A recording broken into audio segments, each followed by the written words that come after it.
evening and welcome to Monday Night Politics, sponsored by the Dallas Examiner. We're really excited this year because we have a lot of candidates for the Dallas City Council.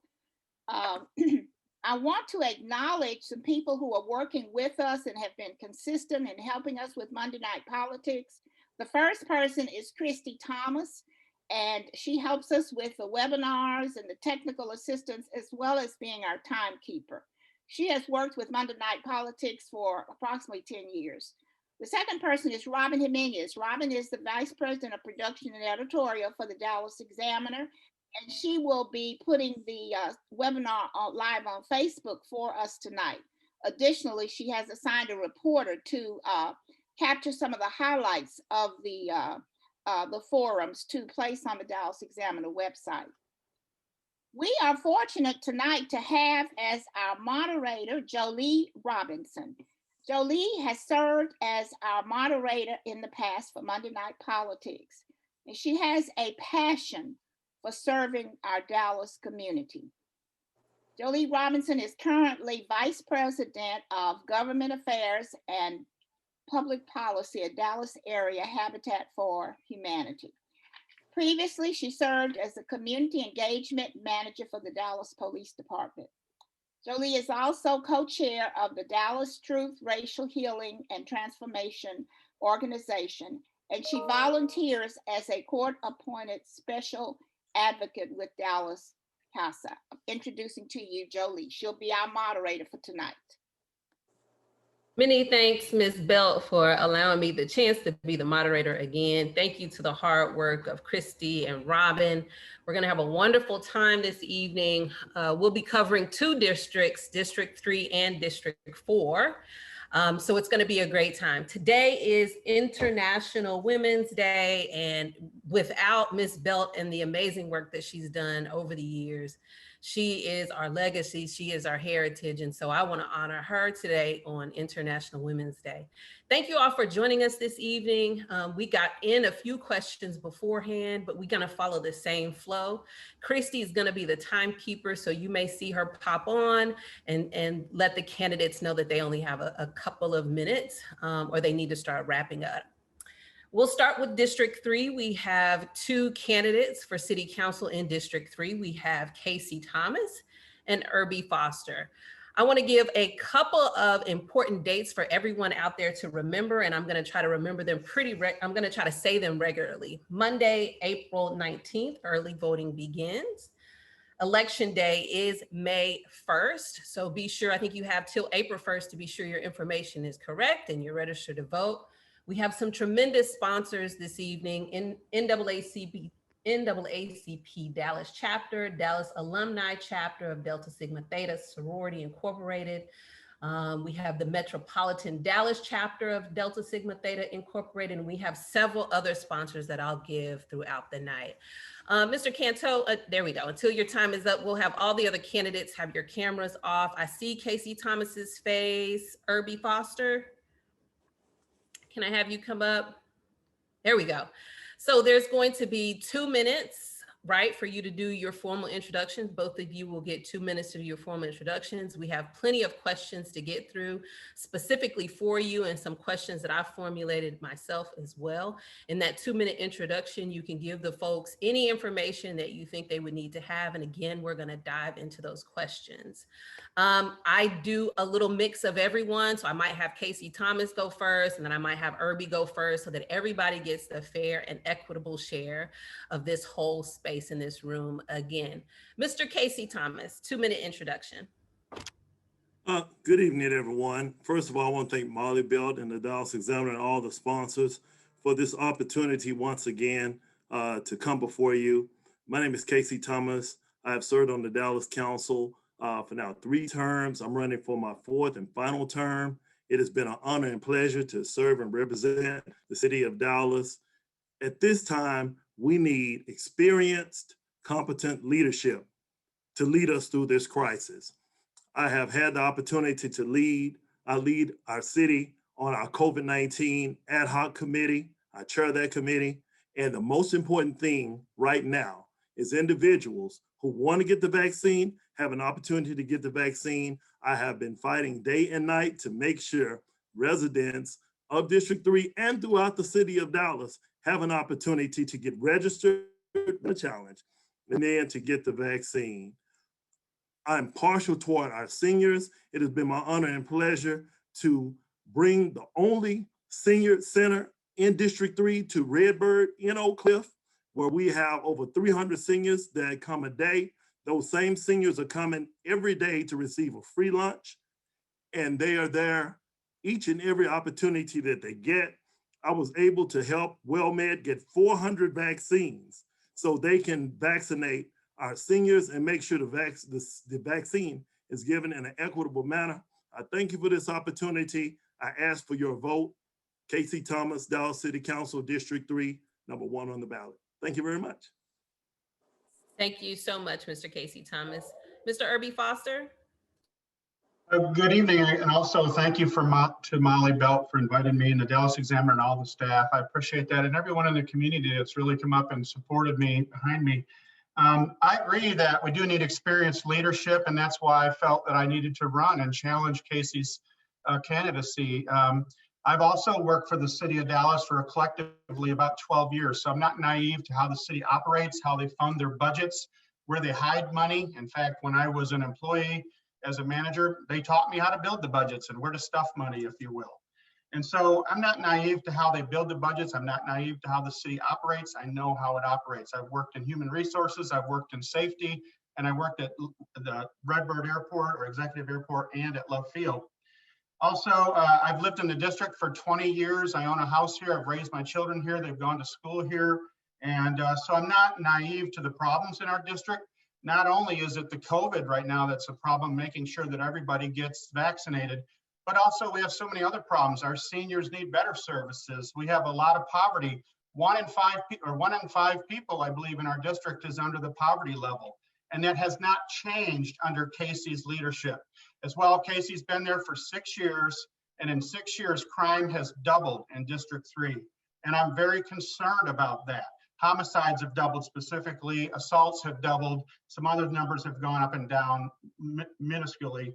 And then, of course, I appreciate the opportunity to have this debate tonight, but I think we have some opportunity as well. So look at the differences between the two candidates. There's so many other issues that are concerning the residents of District 3 that Casey has been neglecting. We've been pushing really big. I'd like to see a lot more housing, but affordable housing, not necessarily below poverty level housing, for example. So maybe more mixed use projects, that type of thing. So there's a lot of stuff to talk about tonight. I'm looking forward to the opportunity to answer your questions.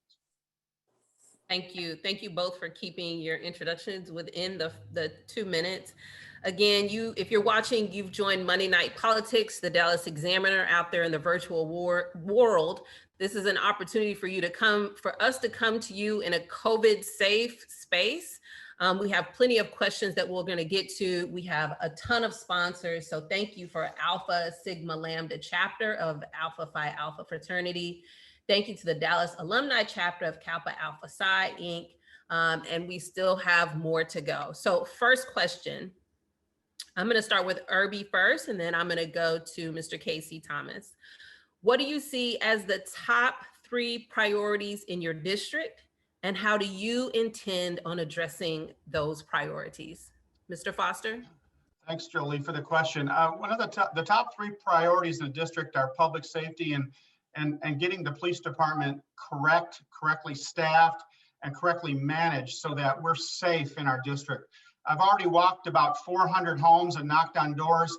And the number one thing that scares the heck out of people is the fact that we're about 1,000 police officers short in the city of Dallas, and that Casey voted to cut $7 million from the police budget in November. And if there was an effort before the Dallas City Council to defund the police, I know that kind of failed, but it seems like it's a wordsmith type game. We still cut $7 million from the police force.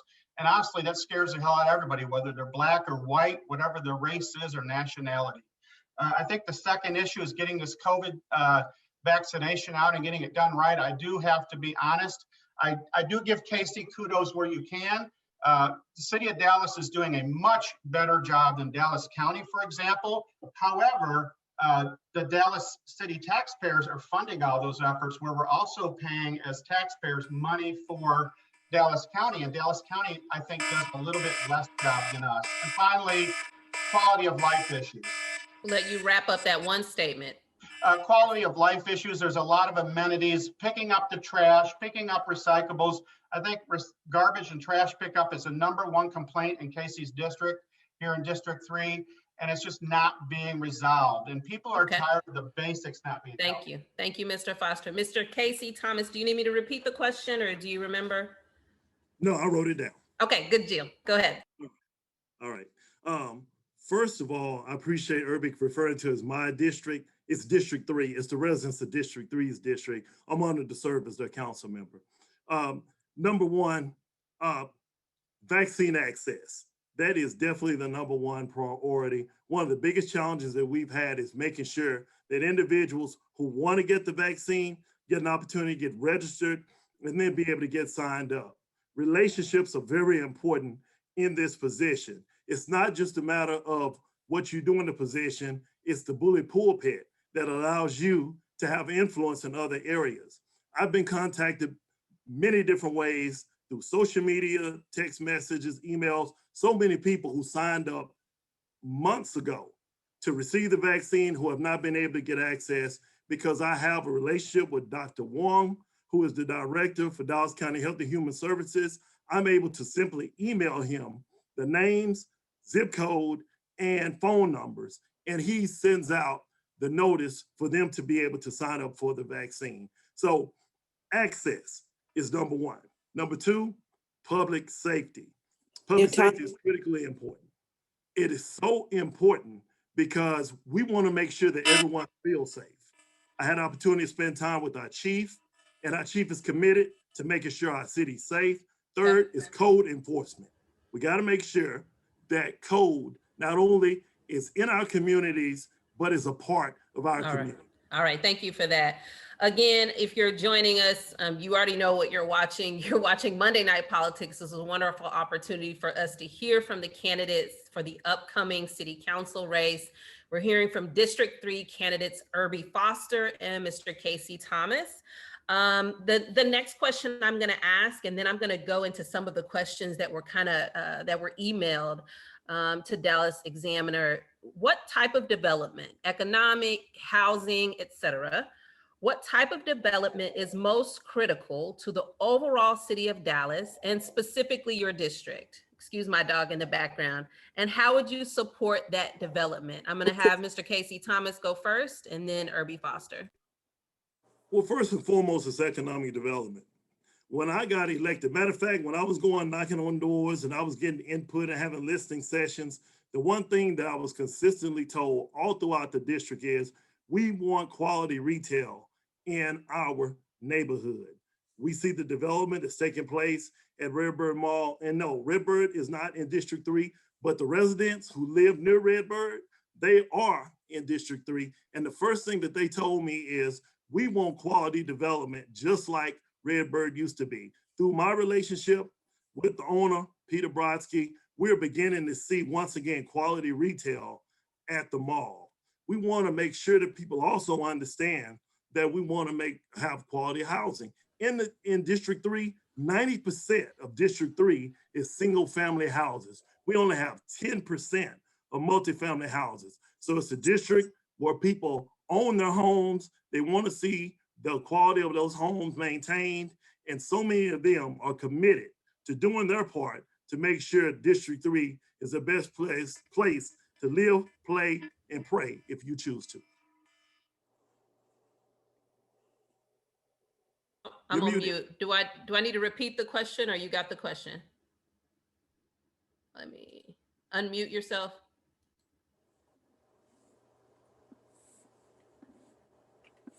I'm sorry, can you hear me now? Yep.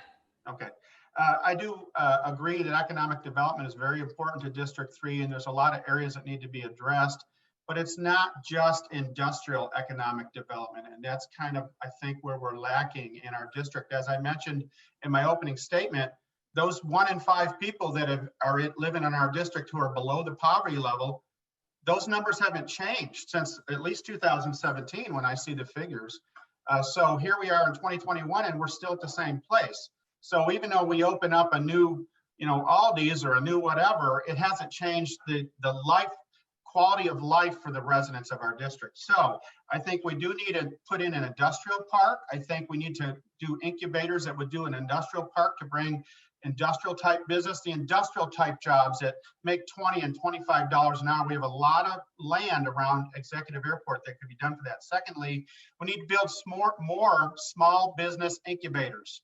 Again, we have a lot of property in District 3 that can be done for that, and even partner with many of these warehouses and these companies that have their main organization here in District 3, where we could get incubators and bring small businesses and minority and women-owned business on today's Women's, we're celebrating women today, bring those businesses together. And then finally, housing. Okay. Not only low-income housing, but where people can buy a house and own it and get that pride from owning a house. Right. That's not happening. Time is up. Thank you. So I'm going to move to some very specific questions about District 3 that were emailed in. I'm going to start with Mr. Irby Foster and then go to Mr. Casey Thomas. The first question: there's been an influx of warehouses in the district. Although I get the financial impact, we need homes more. How would you stop the growth of warehouses and attract top name developers? And they name a developer, but I won't go into that. How would you do that? How would you stop the growth of warehouses and attract top name developers to District 3?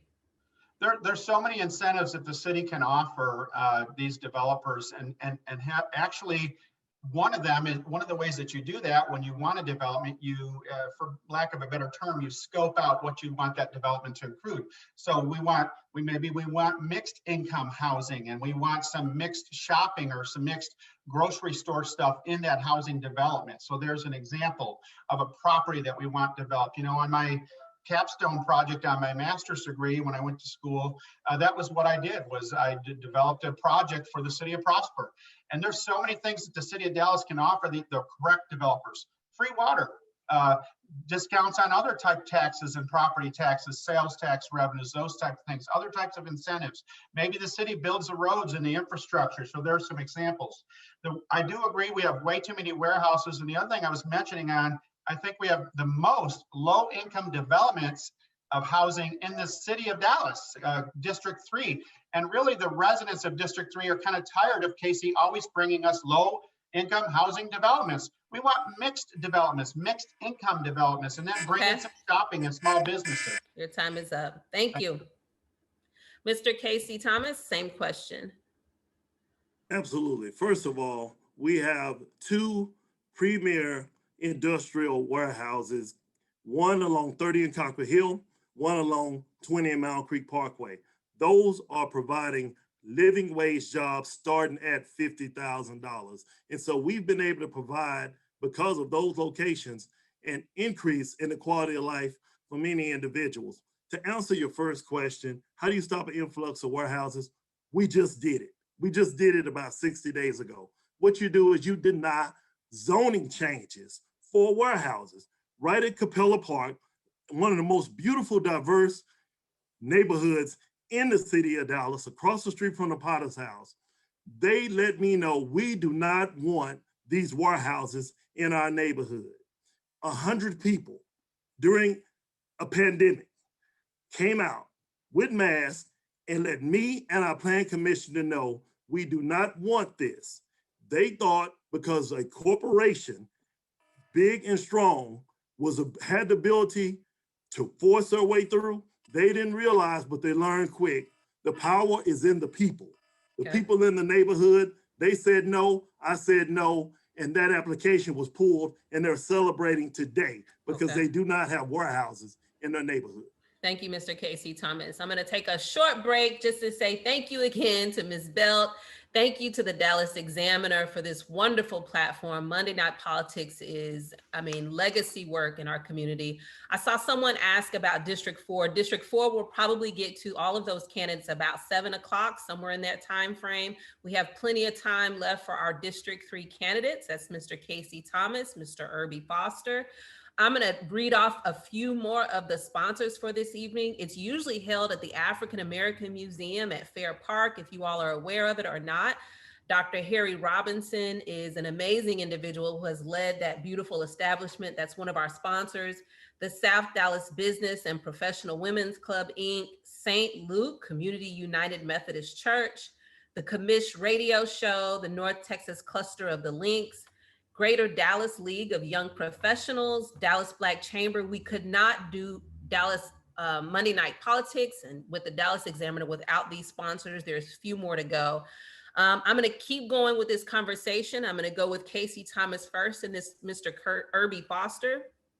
The conversation that we're talking about, the warehouses, I've heard housing, I've heard all of that, right? I think that is really what some of the folks in District 3 are interested in, because someone else from that district talked about the growing number of warehouse developers interested in District 3. How do you plan to influence zoning processes to increase diversity in new employment opportunities coming to District 3? First of all, we've done it. I just gave an example of what we did over in Capella Park. How the neighbors said, we do not want this zoning change.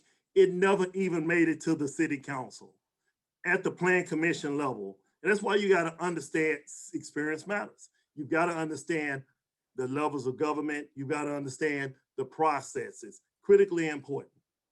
As it relates to opportunities for jobs, Home Depot, not only did they bring 500 jobs, living wage jobs to the area just 6 months ago, they just opened another 500 jobs. That's 1,000 living wage jobs in the city of Dallas in District 3.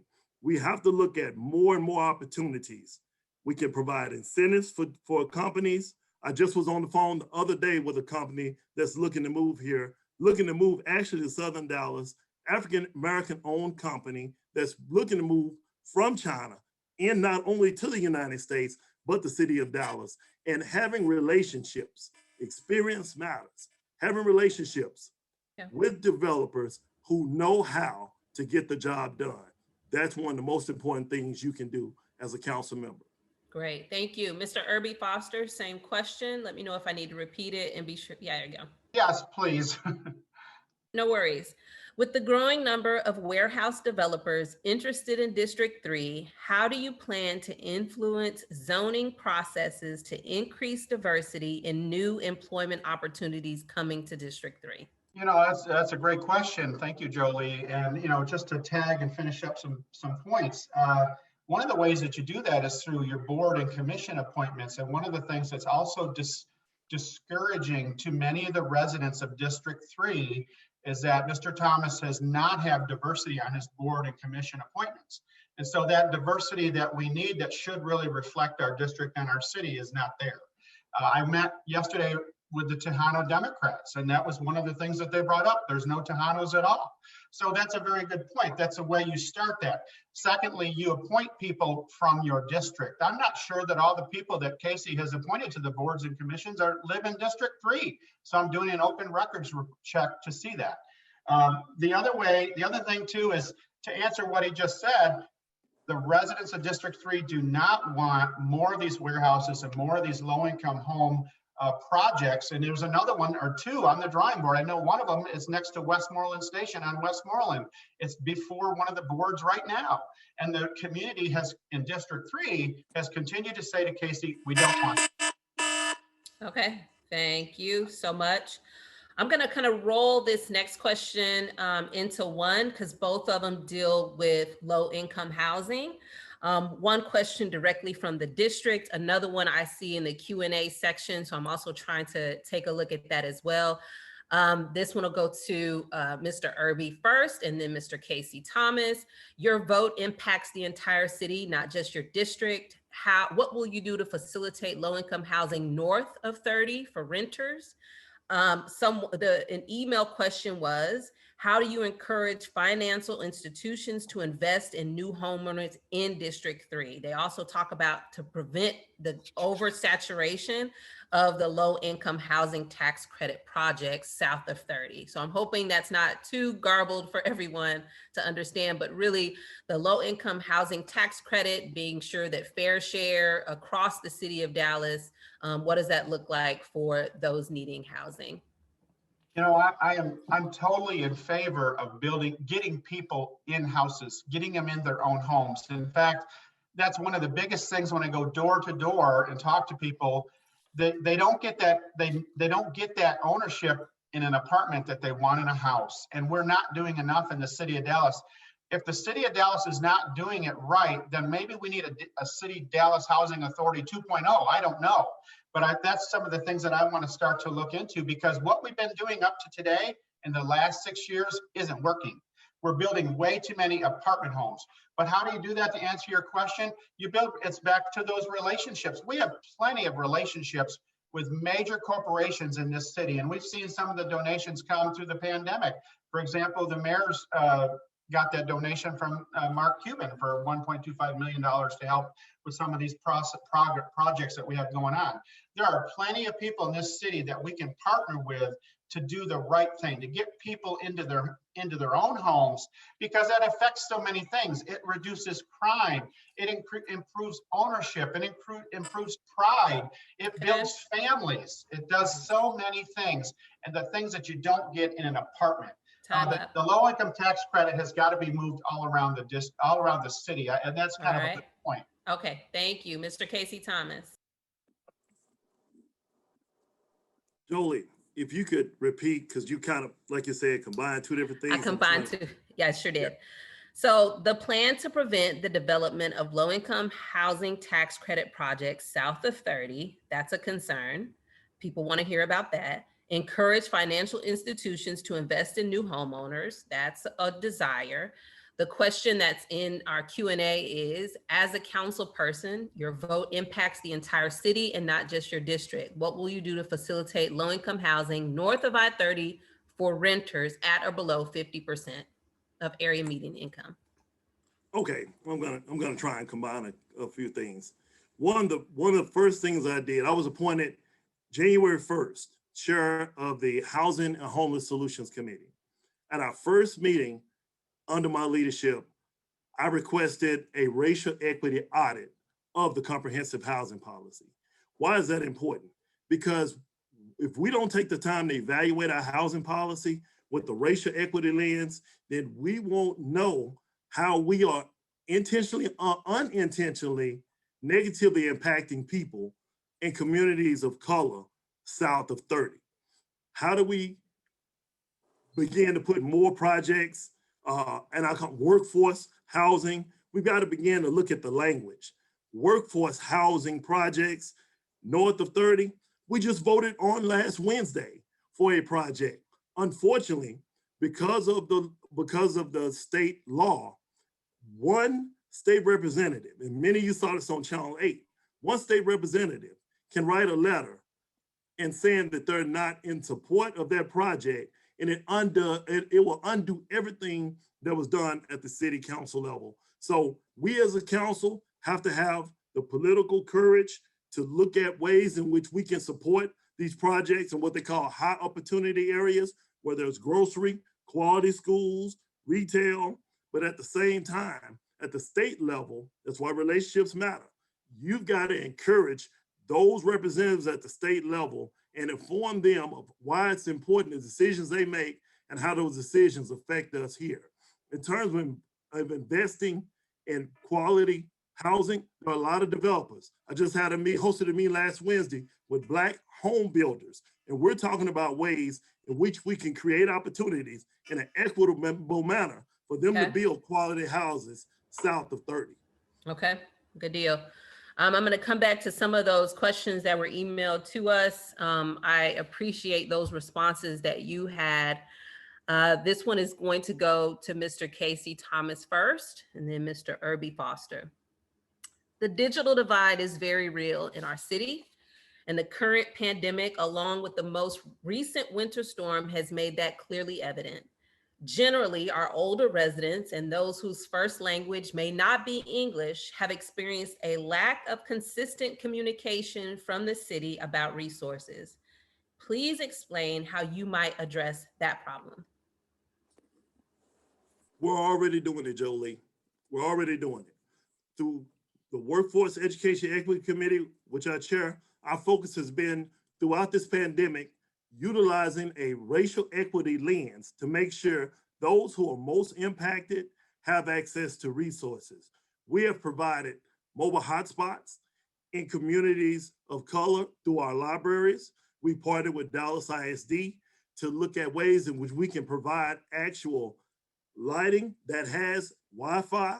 So those young people who have to do their homework, so they can simply go to the library in their community and have access to Wi-Fi, or they can use the hotspot that the city has made available in order for them to do their work at home. This digital divide is critical. It's been in place too long, but we're not going to pass the buck. We're already working and partnering with Dallas ISD to make sure that every young person in the city of Dallas has access to Wi-Fi, and mama and big mama can be able to learn about how they can take advantage of these tools of the internet for jobs, for careers, and if they want to start their own business. Big mama want a fried chicken, she need to be able to have access to Wi-Fi so she can grow her business. Thank you for that. Mr. Irby Foster, please provide your thoughts around the digital divide. Do you need me to repeat the question? No, it's fine. Okay, go ahead. I'm just trying to figure out who Big Mama is, but I'm just kidding. The seniors, I think some of the issue with communication is our facilities in the city of Dallas. I think we need a new senior center. I think we need another one. I think District 3 is way too large. It's like the shape of a backwards Z. And so even if you have a great facility near, Southwest Center Mall, which really is not even in our district, that's really not taking care of all the seniors throughout a much larger district. And as well, we need new facilities. And we could, as I mentioned earlier, maybe we start dreaming about a Dallas 2.0. Maybe we build new rec centers with new types of thinking, where we have a rec center on one side and a senior center on the other side, and the back of it is a fire station. We have fire stations in this district that are 40 years old. We have facilities and rec centers in this district that are just as old. Our facilities need to be thought out differently for 2021 for a pandemic, not what they were designed as in 1960s and 70s. And that's why we're not reaching those people. I was in Mountain Creek yesterday, and there's people down there telling me on Max Drive and many of those other streets, we don't even see a police car. We haven't seen a police car in a month, a Dallas police car. When I was over on Redbird, East Redbird on the other side of Laurelland, it was the same thing when I'm going door to door. These people don't know anything about the senior center at Southwest Center Mall. They need stuff in their neighborhood, and the rec centers are the best. Okay. All right. Thank you so much. Our Parks and Rec system, we don't usually get to talk about Parks and Rec system, right? But I love that this question came about. Our Parks and Rec system doesn't always get the necessary support and funding throughout all council districts. Some residents feel that their particular district is often left behind in upgrades and amenities. Please provide your thoughts, clarify your commitment to our Parks and Rec system, and describe how you might address the lack of funding or support in your district. Mr. Irby Foster first, and Casey Thomas. I definitely support our Parks and Rec system, and I'm as sad as many other people are in the district. Again, as I told you, I've already knocked about 400 or 500 doors, registered voters, and this comes up a lot. Not only our parks, but our trails. And people want them to be safe, they want them to be lighted, and they want a major investment. And when people are talking to me about this, when was the last time the city of Dallas took bond funds and I'm just dreaming, maybe we spent $100 million on our parks. I mean, when was the last time we did that? Because that's not unheard of if you go to cities like McKinney and Frisco and Plano and Salina. Why do people have to leave Dallas to go get those amenities? And that's what I'm hearing from the people that are moving into District 3 and the people as well that have lived here for 30, 40 years. They're like, they haven't spent any, they put some lights in. We need major, major investment, not 5 million, 10 million. People are talking, they want to see multi-hundreds of millions of dollars investment in the infrastructure in District 3. We, like I said, look at the facilities, and that's where we go back to maybe we start with rec centers. Maybe we rethink them for 2021. Maybe Okay. they all become water parks and there's a senior center in them and a place to go get a free meal. All right. I think it's time for major shift in our changing. All right. Change in our shift. Thank you. Thank you. Thank you. That's okay. That's okay. Miss, I know you're under the gun to get all your thoughts out. It's okay. I understand. Mr. Casey Thomas. Absolutely. You know, as an education, I was an educator, so it's a great opportunity for me to educate not only those who are on the Zoom, but those who are watching on Facebook. First of all, the Wellman Senior Center is in District 3. It's across the street from the mall, and we have over 300 seniors that come, and we have 400 seniors that are coming to get the vaccine at the location. There was $1.5 million put into that center. That funding was put together by WellMed in partnership with the city of Dallas. So it is a location that's Park and Rec and WellMed, private-public partnership. And every other council district is the envy of District 3. When they see it, they fall in love with it. So we have a brand new 3-year senior center in District 3. Thurgood Marshall, bond money, $1.5 million to completely renovate Thurgood Marshall Recreation Center. I had an opportunity to walk it, didn't see first-class restrooms in the facility, put another $300,000 of bond money into that. So once we open Thurgood Marshall, it would look like a brand new state-of-the-art rec center.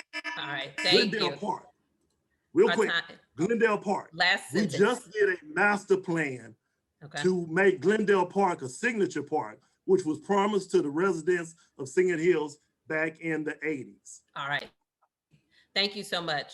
So I'm going to ask this question and then I'm going to do a little commercial, another plug for our folks so you both have time to think. We'll go to Mr. Casey Thomas first after this short break, and then we'll do Mr. Irby Foster. The question is about your views of addressing the increasing amount of homelessness. They said in the Southern sector, I don't necessarily use that vernacular, but in Southern Dallas is what I'll say. And they also put especially among African-American men. So you all have a little time to stew on that when I do a plug. Hey, everybody, if you're joining us this evening, I'm Jolie Robinson. I am honored to be the moderator for tonight's Monday Night Politics, brought to us by the Dallas Examiner. Today is International Women's Day, and we would not be here in this space without the amazing woman that is Miss Molly Belt. And so I appreciate her for all that she's done in our community and for bringing us Monday Night Politics from day to day. A couple of more sponsors: Dallas Association of Realists. I've been trying to say that word over and over. And Dallas Pan-Hellenic Council. We really appreciate you. Theta Alpha Chapter of Omega Psi Phi, Iota Phi Theta Fraternity Inc., Omicron Mu Omega Chapter of Alpha Kappa Alpha Sorority. Of course, it's usually at the African American Museum, so I give plenty of plugs for the African American Museum at Fair Park. Dr. Jolie Robinson, if you are joining us, District 3, we're talking to 2 candidates tonight, Mr. Casey Thomas, and we're talking to Mr. Irby Foster. A couple of dates to remember, and we're going to get right back to the questions. Monday, April 19th, early voting begins. Please be sure all of your information is up to date. Election day is May 1st. If you're going to join us for the remainder of all of our Monday Night Politics, it's going to be the same Zoom link and same opportunity will be on Facebook Live as well. So let's get back to the question about homelessness. Mr. Casey Thomas. Thank you very much. One thing I want to invite all of the listeners and viewers to do is look up Spark Dallas. Back in 2016, MDHA hired a consultant to do a study on race and homelessness.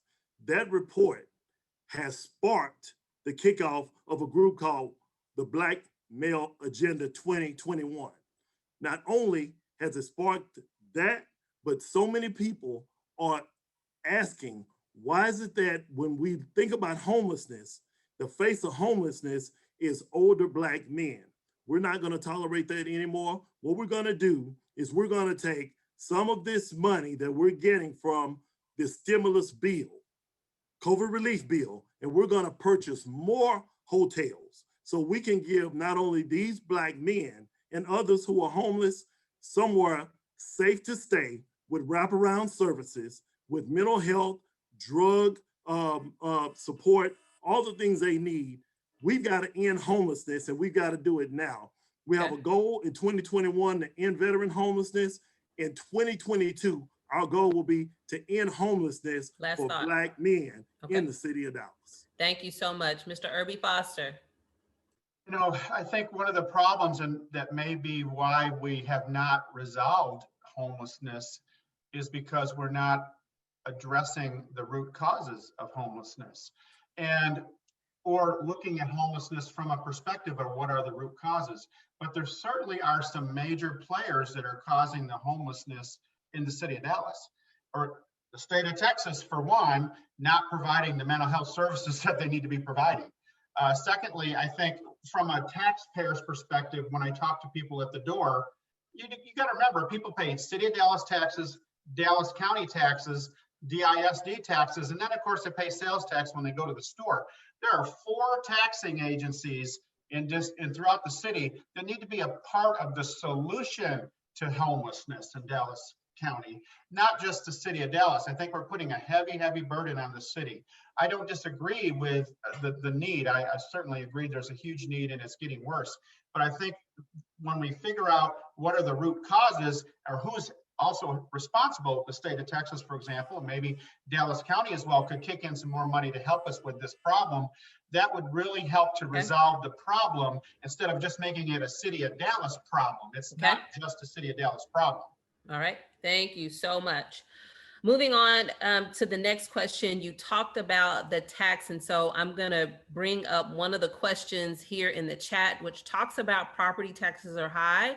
We know that when development occurs in any part of the city, property taxes continue to go up. When you protest, you only get a small reduction. I'm reading from the question itself. How would you help people stay in their homes by lowering property taxes? Mr. Casey Thomas, and then, Mr. Irby Foster first, and then Mr. Casey Thomas. You know, this is about every third house that I visit. This is the thing that comes up is property taxes, and particularly those people who are below or at or below the poverty level. They just can't afford it anymore. And one of the other things that the city of Dallas does, and we need to be realistic about this, a lot of times our politicians or our candidates or our counselors will say, we haven't raised taxes. But I tell you what, they raise that water bill every year, and they get those fees and they get those other charges through other services that they're charging us. And I think the residents are not naive to that any longer. But I do believe that the city of Dallas gets plenty of money. We don't need to raise any more taxes. The city of Dallas has a $3.9 billion operating budget. The city of Dallas has enough operating funds. I do believe the bond money could be reallocated and changed around.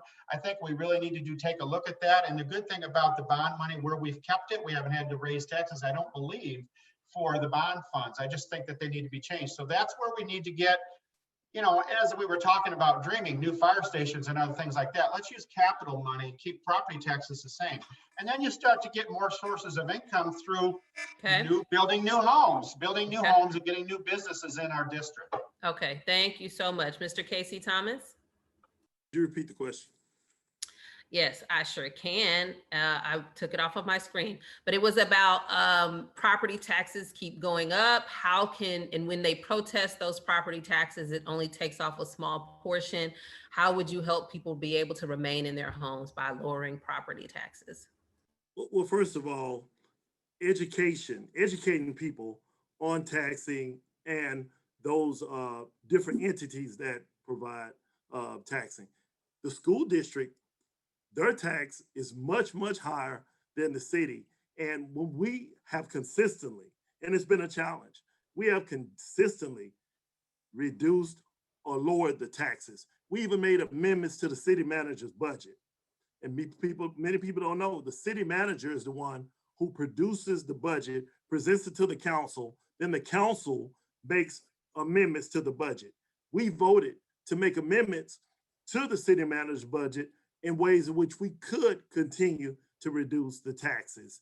And so we've got to look at these other taxing entities. We've got to have this conversation with the school district. We got to have the conversations with the county. But at the city, what we can do is make sure we keep the tax rate low and continue to reduce the tax rate, but not at the expense of continuing providing the quality services that the residents in the city of Dallas, especially those in Southern Dallas, want and desire. Code is code sanitation. Those are critical for Southern Dallas. We want to make sure we have not only adequate code officers, but those code officers are responding in a timely manner to address these concerns like blight, final litter, thought. Yep. and other things in Southern Dallas. Okay, thank you so much. I think this is going to be kind of my final question. Then we're going to give each one of you 2 minutes for your closing thoughts, arguments, whatever we want to call those things. Again, folks, if y'all are joining us, this is Monday Night Politics, the Dallas Examiner, brought to us by the amazing Ms. Molly Belt and her team. Thank you to all of our sponsors that have made this night possible. You're listening to, first of all, you're listening to me, Jolie Angel Robinson, the moderator for tonight. Mr. Casey Thomas and Mr. Irby Foster for District 3 is who we're hearing answer these questions at this time. Equity is one of the current city priorities. How would you see your role on the city council as supporting equity and advocating for equity in all city services and processes? Mr. Casey Thomas, then Mr. Irby Foster. Excellent question. I do it every single day by making sure that we look at our policies and making sure our policies are done in an equitable manner. Under my leadership, we have an Office of Equity and Inclusion. We have a Chief Equity Officer. I led the effort around the horseshoe on us voting on the previous council on a resolution of racial equity. We just voted and approved one that will be voted on by this council at the end of this month, because that resolution of racial equity says in everything that we do, every policy that we make, every decision that we make, we will make sure that those individuals who have been negatively impacted by systematic racist policies will no longer have to deal with that, that we will eliminate these barriers. We will create opportunities for businesses, for economic development, for individuals that live in Southern Dallas to benefit and to own businesses that grow and prosper in Southern Dallas. Racial equity is at the center of what we do at the city of Dallas, and I must take some credit for that.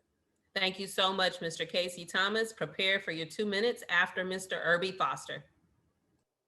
I did read the memo from the city manager to the city council. I think it's dated February 27th on racial equity. And the concern that I have is that we need to make sure that we're advocating for everyone in the district. When you're elected as a counselor for the district, you represent all races in the district. We don't need to elect a political activist for one race. We all live here. Tejanos, Anglos, Blacks, African Americans, all of us. And I think that's what's happening, and that's why people have felt left out. I also read the city manager's memo to the city council on racial equity. What concerns me is that it's not in scope. So for example, we want to fix those issues of racial inequity that have happened in the city, but you have to be very careful as at what expense. Does the taxpayer in North Dallas, all their taxes have to go to fix that racial inequity, and they don't get services in their district? So I think it needs to be well defined. You know, as a man who's married to a Black man, I don't have any problem with racial equity. I live in it. I support the Black community, but we have to be very careful that we elect, and that when we're speaking and when we're providing services. It's for all the people, Okay. and you're advocating for all the people in the district. That's scriptural, and that is also the law. Time. Thank you so much to both of you as candidates. I know that this moment puts a lot of pressure on you and a lot of heat. Again, thank you to Ms. Molly Belt, the Dallas Examiner, all of our sponsors for this evening for bringing this wonderful opportunity. If you're out there in the virtual space, you're hearing from our District 3 candidates, Mr. Casey Thomas and Mr. Irby Foster. They'll now each get their 2 minutes. Since Mr. Casey Thomas started our 2 minutes at the beginning, I'll let Mr. Irby Foster begin his 2 minutes at this time. Well, thank you. I thank the opportunity. Thank you for the opportunity, Ms. Molly Belt, also the Dallas Examiner, and everyone that's joining, and many of the sponsors. I appreciate the opportunity.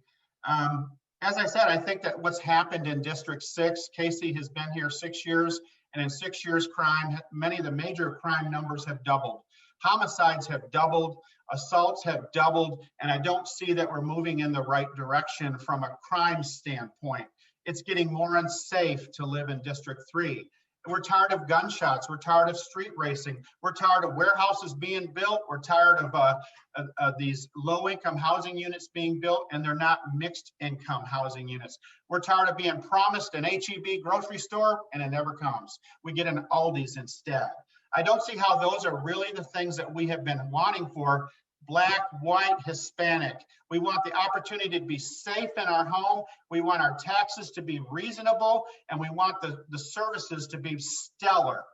Every time I go to a door in District 3, I'm hearing mediocre services. People tell me I pay $5,500 a year in taxes and I get mediocre services, and Casey Thomas is disconnected from us. People want to know who their representative is. They want to know that they're represented no matter their race, no matter their color. And I think that's what we're hearing. And I think we need an advocate. I'm going to be an advocate for everyone. Finally, I think faith and values is very important. As a person who believes in the Lord Jesus and I've made him Lord of my life, I want to tell you that God is a God of law and order. He is not a God of cutting police budgets. He created government, he created law, and he is a God of law and order. He is not a God of chaos. And the stuff that we're doing is not scriptural. And I'm telling every city councilor that. I really feel the Holy Spirit's been telling me that. The things that you are voting do not line up with scripture. God is a God of equity. Go look in Proverbs. The word says he judges all people with equity. And we need to be looking at people from an equity standpoint. Time is up. Thank you so much. Sure. Before I go to Casey Thomas's last 2 minutes, someone asked if these are the only two candidates in District 3. They are currently the only two candidates running in District 3. Go ahead, Mr. Casey Thomas, with your 2 minutes. Well, first, I want to thank Molly Belt, all the sponsors with the Dallas Examiner. I want to thank you, Jolie. You've done a great job. I had the honor and pleasure of serving as moderator for Monday Night Politics for about 3 years. And so thank you. I want to start with this. You know, we had a president not too long ago who was big on alternate facts. And what you've heard tonight, unfortunately, is some alternate facts. The fact that on the Next Door group, when Mr. Foster posted his announcement that he was running for office, and he talked about the fact that I cut the police budget and defunded the police, one of the members of our District 3 Public Safety Advisory Council corrected him. Shortly after that, he took the post down. Experience matters. Leadership matters. We're in the middle of a pandemic. We're seeing the beginning of the end by getting vaccines available. You need experience, competent leadership. Equity in how you live your life has nothing to do with systematic inequity. We're talking about policies that need to be changed so we can create opportunities for people who have not benefited from the city of Dallas. Service does not start when you run for office. Service begins when you get involved in your neighborhood association. Service begins when you serve on your crime watch. Service begins when you serve on a city board or a commission. Experience matters, leadership matters. I've had the honor of being the District 3 councilman and city council member. Now, for almost 6 years. It's been an honor and a pleasure. We have not finished. We still have work to do, but we cannot go back. And we don't need on-the-job training. We need someone with knowledge, experience, and the respect of business and city leaders at this time to move us through this pandemic and to lead us forward into the future. My name is Casey Thomas, Council Member District 3, and I ask for your vote and your support. Thank you very much. All right, good deal. If you're out there in the virtual world, give it up for Mr. Casey Thomas and Mr. Irby Foster, candidates for District 3 in the upcoming election. Again, those important dates: early voting starts Monday, April 19th. The election day is Saturday, May 1st. We're going to go ahead and bring, in essence, our District 4 candidates to the stage, to this virtual platform. Thank you for joining us. Thank you to the Dallas Examiner. If you're joining us, if you're viewing at this time, my name is Jolie Robinson. I am the moderator for this wonderful Monday Night Politics this evening. Demetria McCain, I saw her earlier in the Q&A. She's done an amazing job in the past. So many moderators have come before, and so I appreciate the opportunity to moderate this evening. We have 5 candidates in District 4, I believe, that have joined us. If you can turn on your video just so I can see, let me be sure I can see everybody. I have, keep yourself on mute. Mr. Johnny, you're not muted. We have Maxie Johnson. Let me see, I see Maxie Johnson. We have Miss Carolyn King Arnold.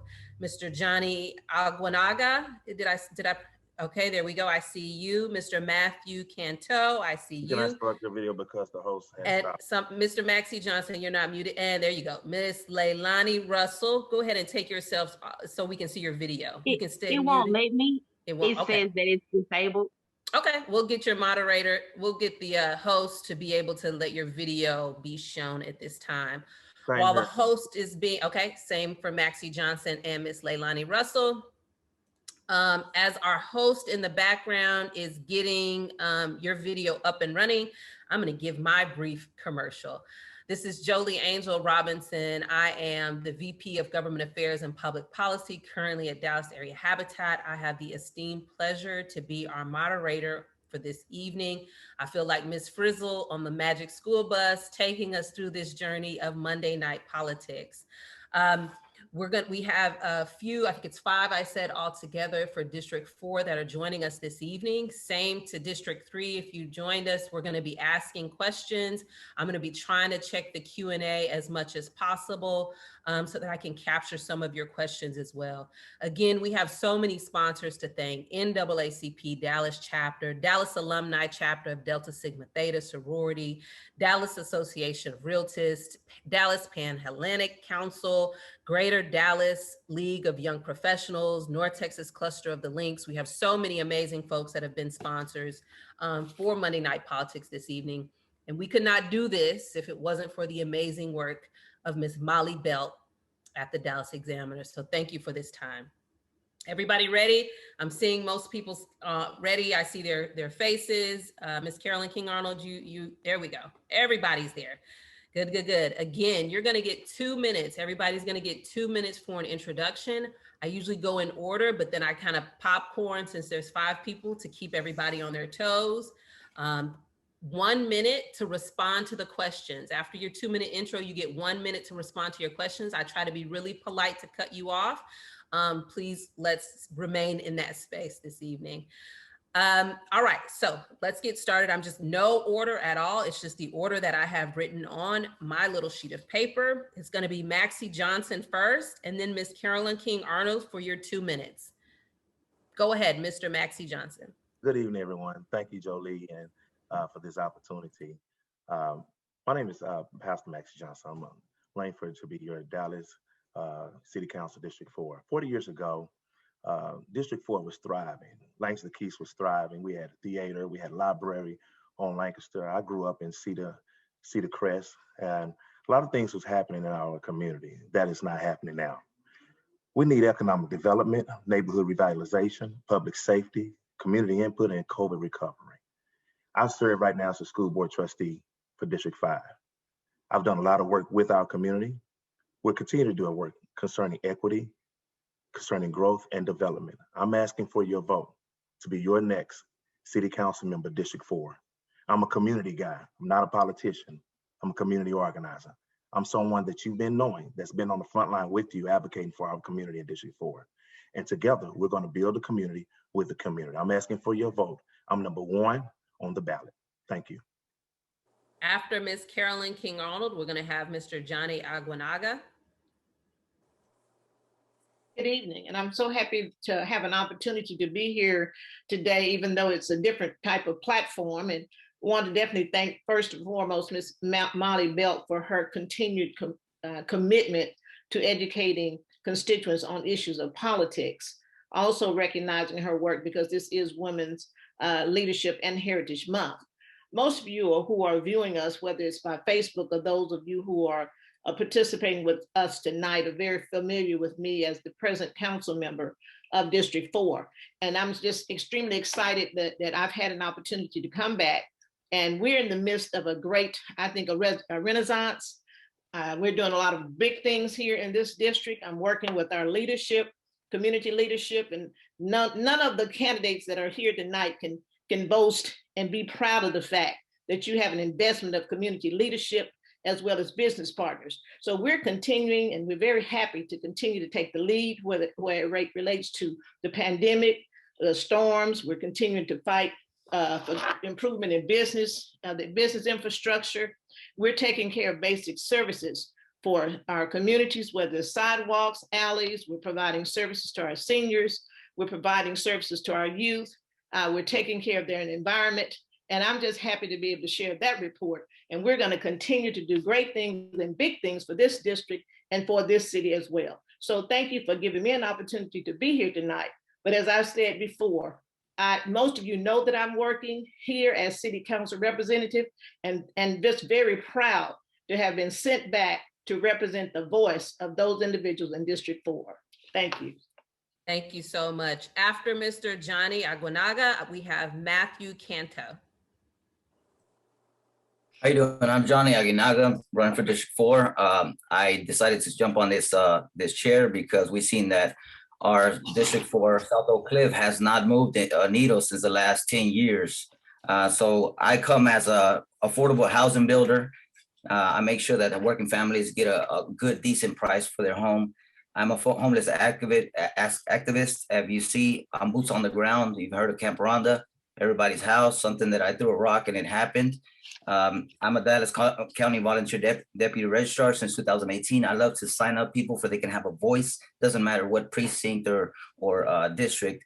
I attended Boss Story Middle School, SOC, so I'm from the neighborhood. I know the back streets, the front streets. I know all the neighborhood.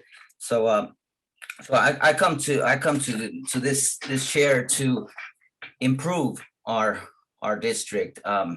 There's a lot of misconception that our city is making $52,000 at the area of medium income, and that is not true. I help elders register for the HIP program, and I work with them also in the HIP program in anything they need. But it needs a lot of help, and it has not moved in the last 10 years.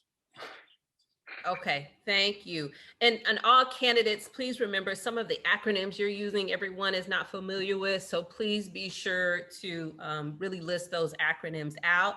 After Mr. Matthew Canto, we'll have Leilani Russell. Good evening. I first want to thank Molly Belt for the opportunity, and you as well for moderating. My name is Matt Canto, and I'm a product of District 4, Oak Cliff, a proud product of Oak Cliff. I attended the University of Houston, and after graduating, I returned home to District 4 as soon as possible. I'm homegrown, I'm from the community, and the community helped make me who I am today. So that's one of the reasons that I decided to put my head in the race and run. But more importantly, I decided to run because District 4 is at a crossroads. COVID-19 relief, we need it bad. We also need public safety. We need better infrastructure, and we need economic development. And with that being said, I think it's time for us to send someone downtown who has the business knowledge to get things done and not just go downtown to be a representative of the people, but actually do the work for the people. What separates me from any other candidate is that I'm not looking for a job. I'm looking to go down and represent the people. And with that being said, when elected, I would donate my whole salary back to worthy causes in the district to ensure that I'm practicing what I'm preaching. I'm not just out here saying what I'm going to do. I'm going to actually do it and put my money where my mouth is as well. So thanks for the opportunity. I look forward to sharing more in the near future. Thank you. Ms. Leilani Russell. Hello. I do want to thank you guys so much for having me today, Ms. Molly Belt, and you, Jolie, for moderating. I've been appreciative of your work for quite some time now. You know, I appreciate you. Thank you so much. I also want to thank all of the people that are on here, all of the candidates. This is an opportunity that I am taking full advantage of, and I'm very appreciative to be a part of it because our community deserves options. They deserve to not just get the lesser of two evils. They deserve to not just get anybody that they get thrown at them. They deserve to have enough people to get the right option for them, to be able to see what the issues are, to be able to truly understand and to truly get someone that fits them. I've been in the community for quite some time in and around Dallas for the past 13 years. I'm 27 years old. I'm possibly the youngest person on here since I was 14 years old. I've been a community activist. I've worked on different projects in and around the city. I am for the people. I am community led. My heart is with the people. I am not, I heard Maxie said, and I do agree. I am also not a politician. I've never done this before. I'm new to all of this, but I am a person that cares about the people. You can look me up. I have done the work. I don't do it for money. I don't do it for fame. I have done it because this has been my heart since I was a child. And I really want to be able to go in here and work for the people. We need a better option. We need someone who actually cares, that's not worried about whether you vote or you don't vote. Guess what? You're someone inside my community that needs someone that's going to advocate for you. So all of the people that do not have access, that do not have the opportunities to sit on these Zoom calls and even hear us out like this, who are only going to see us if we go door to door, they need an option. They need someone that cares enough to go out and say, hey, you matter. Hey, you're important. You're somebody that I care about. And I want to be that person. I am that person. I have been that person for my entire life. And I want to continue to be that. I want to be someone that's going to advocate for the people and put them first. I'm not here based off of my own opinions and what I feel. I'm here truly to say, well, look, let me go to the community. I'm not afraid of speaking to anybody in there, and I want to help. Thank you. Thank you so much. We're going to roll right into questions. I see quite a few questions in the Q&A section. I'm going to ask just the level setting question. I'm going to go in the reverse order. So Leilani will be first, and it will be Matt. What do you see as the top 3 priorities in District 4, and how do you intend on addressing those priorities? You have 1 minute to respond. All right, so real quick. No, thank you. But actually, Johnny said this, and it's extremely important. One of the number one things is affordable housing. They say that the median income around Dallas is $68,000, but we know for a fact that that is not something that is even close to what it is in District 4. And so actually making the people that live in District 4 be able to afford to live in District 4 continuously. Also, there needs to be some type of pandemic relief, which consists of a rent moratorium. There needs to be jobs. Our homelessness is increasing so much, and it is from people who were once paying rent, that were once having jobs. They had all of these things. The pandemic hit, and where they shouldn't be blamed for this. It wasn't their fault. It wasn't a fault of their own. Most of the people that are homeless just are struggling. We need to help them. And there needs to be, I'm sorry, I said housing, I said a rent moratorium, and we need to make sure that we are, sorry. Time is up. Time is up. No apologies. We all doing it. Same question. What do you see as the top 3 priorities in your district? How do you intend on addressing it? After Matt Canto, we'll have Mr. Johnny. Okay. First is COVID relief. As President Joe Biden has said, and I agree with, if we can't get the pandemic under control, we can't do anything else, because the pandemic is killing people, and it's killing people in District 4 and minorities at a higher rate. So we have to get the pandemic under control first. The second will be public safety, because if we can't be safe, then we can't do anything as well. We can't grow the economy. And third for me would be economic development. And I would have to disagree with the the affordable housing. People in District 4, we don't need more affordable housing. We need more opportunities to buy single family homes. We need more business opportunities. And when a business comes in, I'm a business owner myself, I'm an entrepreneur, own 2 businesses. When we do our due diligence to go put a business in a certain area, we check the median income to see if that area can support the business. If we keep putting affordable housing in the areas, we won't attract any business to the areas and the area won't grow. So we need to put more single family market rate homes in the area. And also while assisting people that normally would not be able to buy a single family home, getting them assistance to buy a home. And that would be my plan for the district. All right, after Mr. Johnny Aguinaga, we'll have Ms. Carolyn King Arnold. All right, what I think the 3 is crime, homelessness, and job opportunities. What I bring to the table is I create job opportunities. I make sure I rent to the Black small-owned business that wants to thrive. They have bad credit, they have bankruptcy, they have felonies. That's the ones I like helping. I'm doing it on the ground. I own a whole bunch of businesses down on Ann Arbor. I like to help. It's not about the money, it's about helping our community. I'm known for that. The crime, actually, the ones I speak of, I actually closed the drug houses myself. DPD couldn't do it. They were still slow on the beat. I actually told them, they got kind of a little upset, but I closed them down and I turned them into businesses. I like to rent to single family women, especially Black in the area.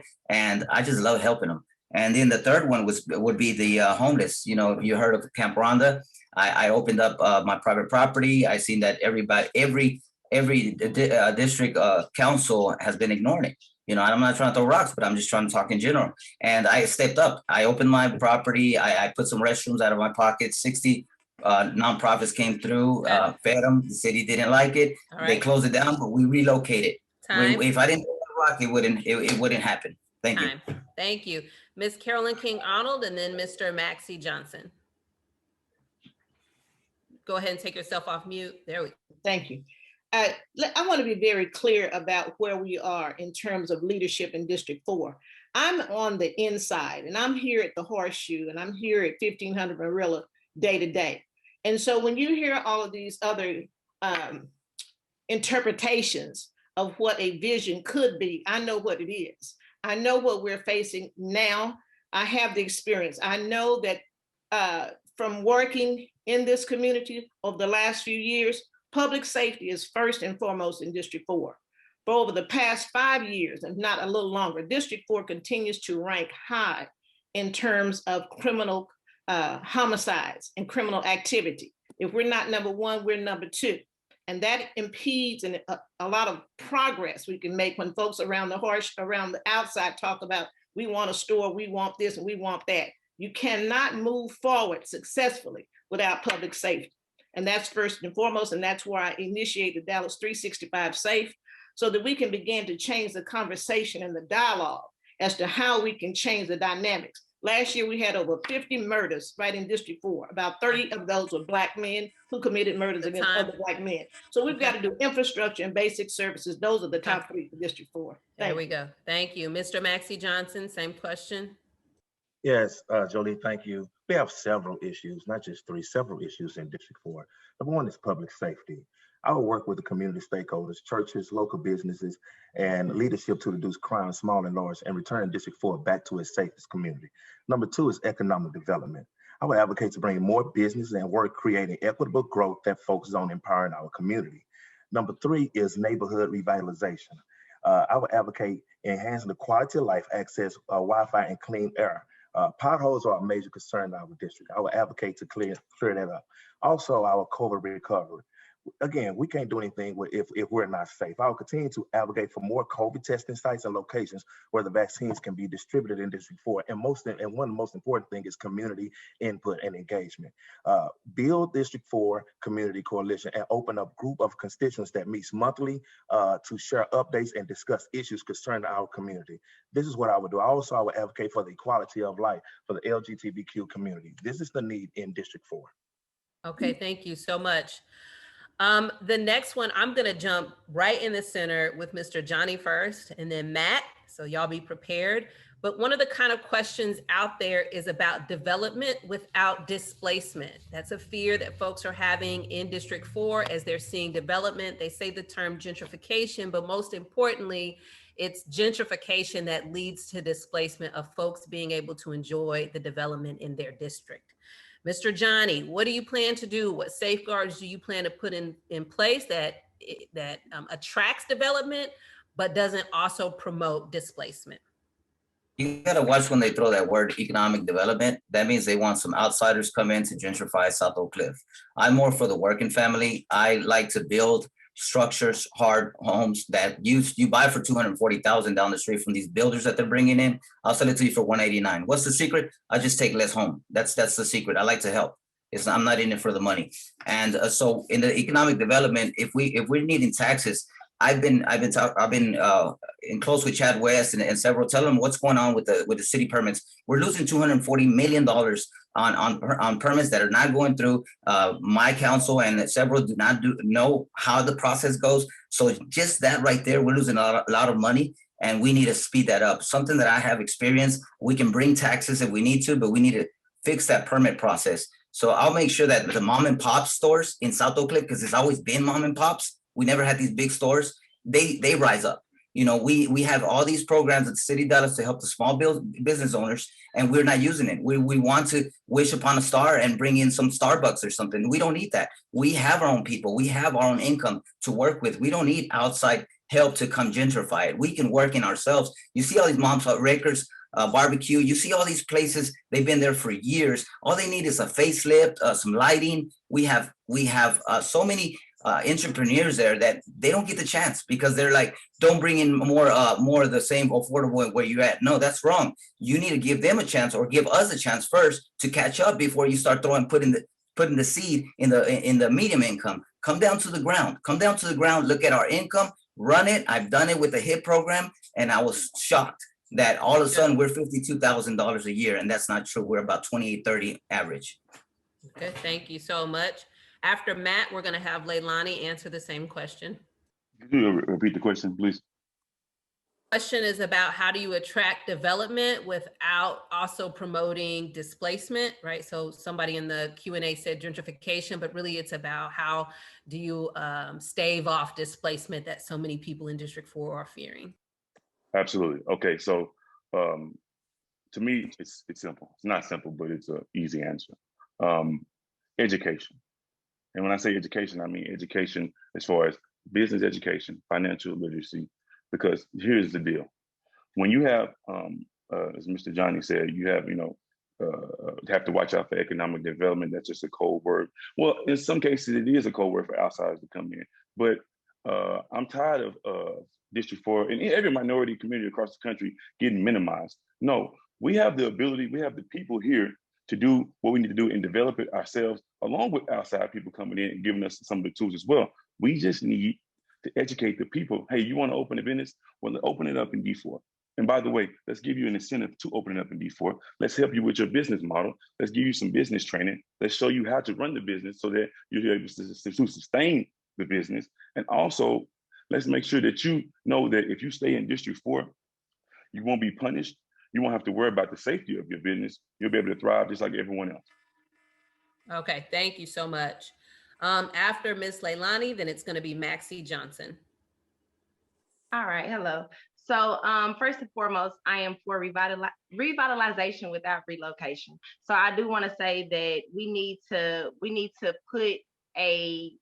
first of all understand that there needs to be a tax relief for elders. So we need to make it where it freezes their taxes. They don't have to worry about the development and things like that coming out. And we also need to look at the guidelines.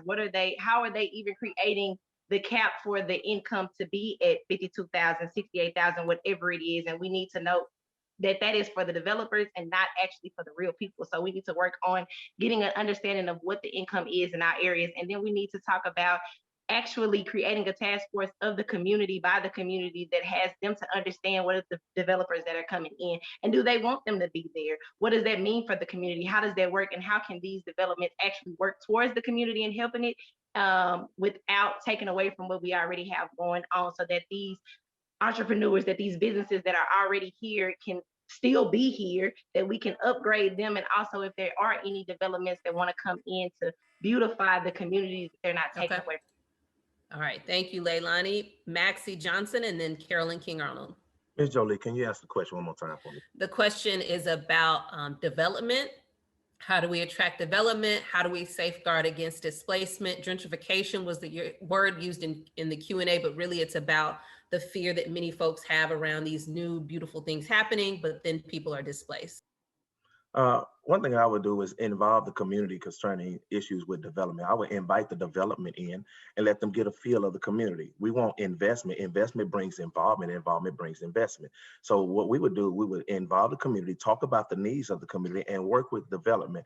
At the same time, when you're talking to the community and having meetings, what we're doing is informing the developers and educating our community about the development that's getting ready to take place.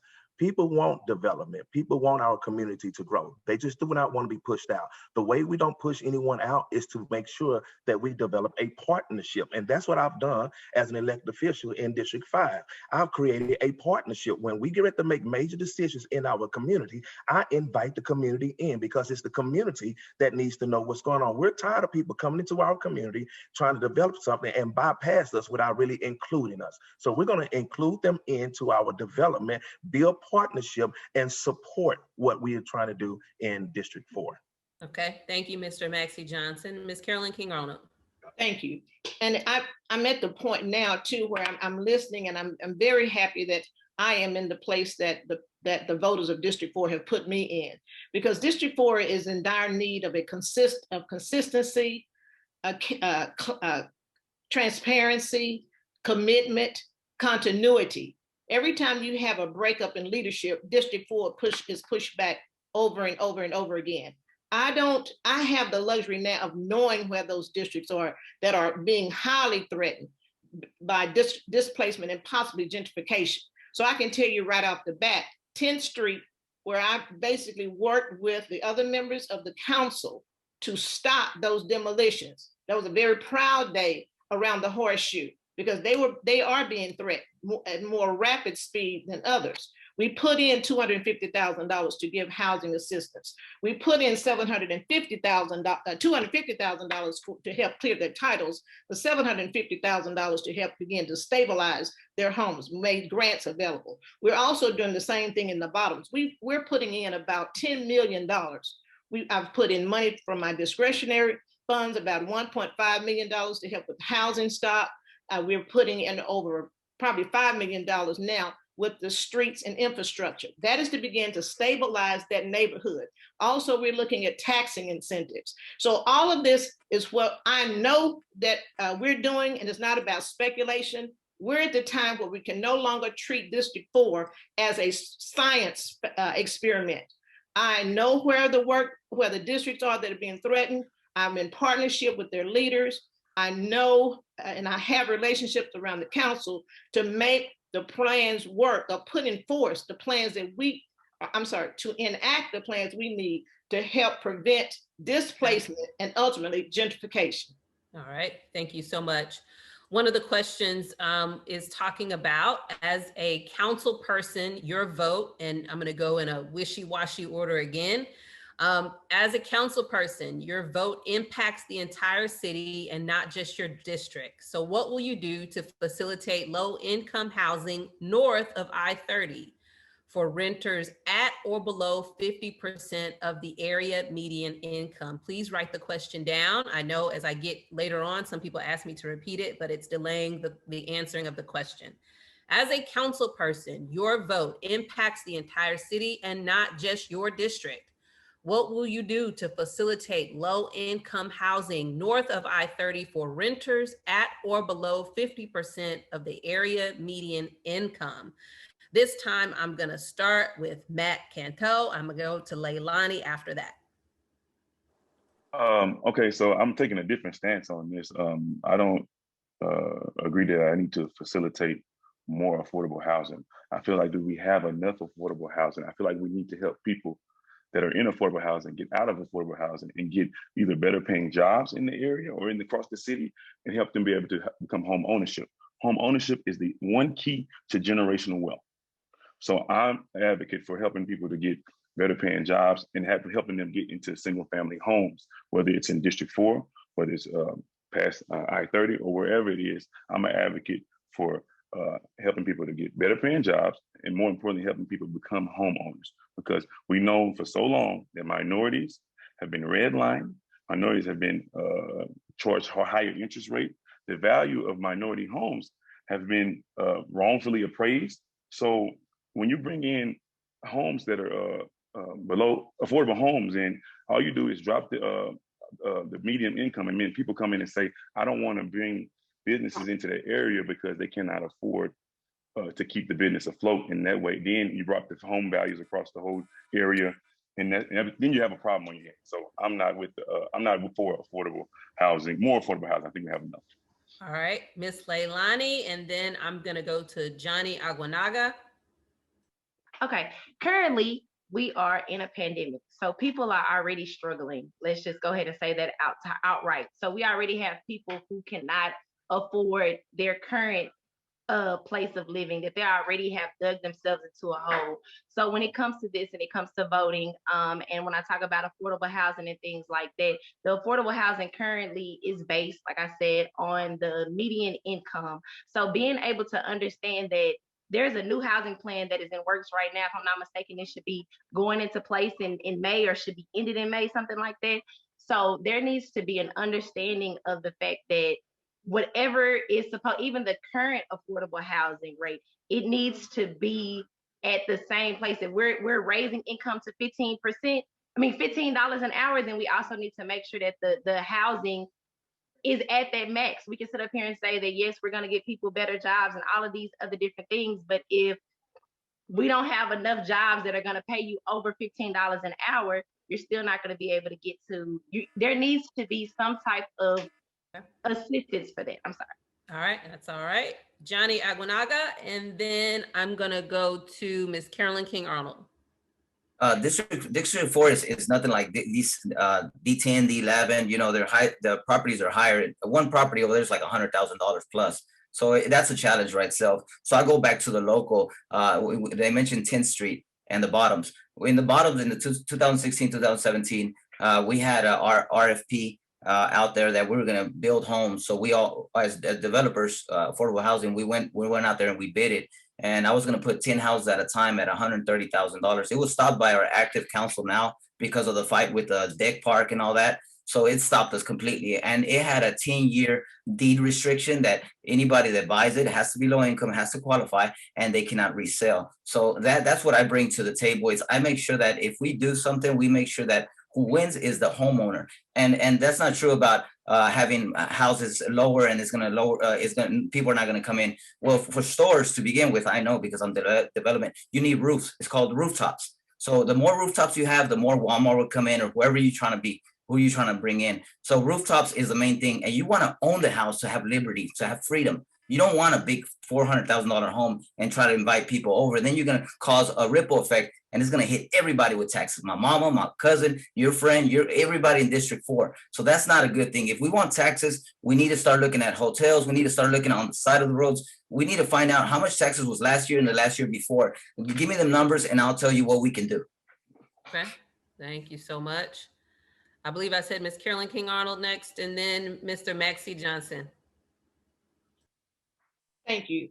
As it relates to housing, this is a very complex topic as it relates to Dallas. When I entered into Dallas in 2015, the first time around, we have already been sued. And a lot of that comes from that Walker decree. The bottom line is that we were supposed to try to keep from putting in housing and quote low income housing in the southern sector, because according to those legal authorities, those who are interpreting the law, if you will, we will continue to perpetuate the cycle of poverty. But then when you turn around and you asked us, what are we going to do as a council member to put housing north? Basically, those decisions are driven by the council member. I believe I heard Mr. Casey Thomas speak about an action that was taken last week. The council member did not support that housing project coming to North Dallas. It was overridden. That was the vote. He did lose that vote of that attempt, but you did have the state representative who stepped in on behalf of, quote, other constituents who fought that. And so therefore you don't have that housing there. Okay. So a lot of it comes from the leadership of that council member.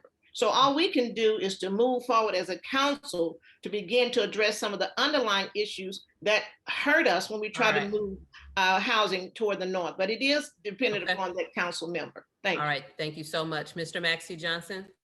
Yes, our annual median income, the AMI, is data shows between 60% to 120%.